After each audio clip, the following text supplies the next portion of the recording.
Lent season కోసం ఏల్సెలా books వారి ప్రత్యేక పాడ్కాస్ట్కు స్వాగతం. ఈ పవిత్రమైన సమయంలో దేవుని వాక్యానికి ఉన్న ఆ అనంతమైన శక్తిని, అలాగే అలసిపోయిన ఈ లోకానికి ఒక కొత్త నిరీక్షణను పంచాల్సిన మన బాధ్యతను గుర్తుచేసుకోవటం నిజంగా ఎంతో ముఖ్యం కదూ. సరే, మొదటగా వాక్యపు శక్తి గురించి మాట్లాడుకుందాం.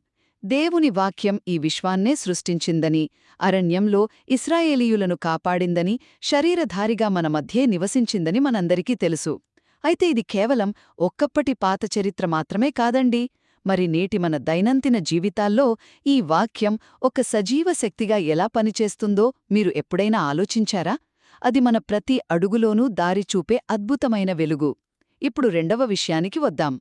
అదే మన బాధ్యత మరియు ఎదురయ్యే సవాళ్లు.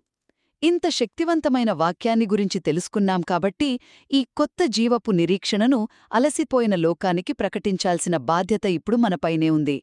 కాని దారిలో అవమానాలు, ప్రతిఘటనలు తప్పవు.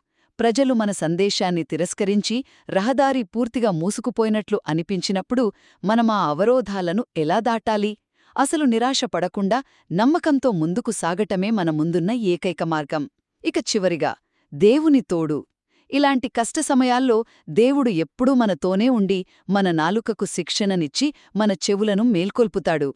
సెయింట్ ప్యాట్రిక్ ప్రార్థన ఒక్కసారి గుర్తుచేసుకుంటే, క్రీస్తు మన ముందు, వెనుక, కుడి, ఎడమల ఉండి మన ప్రతి ఆలోచనను నడిపిస్తాడు. అంటే క్రీస్తు మన చుట్టూ ఒక అభేద్యమైన కవచంలా ఉండి మన మాటలను ఎలా కాపాడుతున్నాడో చూశారా? ఒక్క మాటలో సారాంశం చెప్పాలంటే, దేవుని నిరంతర తోడు మనకు అంతులేని బలాన్నిస్తుంది.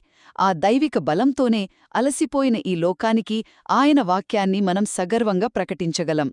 మా పాడ్కాస్ట్ విన్నందుకు ధన్యవాదాలు, మరియు మరిన్నింటి కోసం వింటూనే ఉండండి.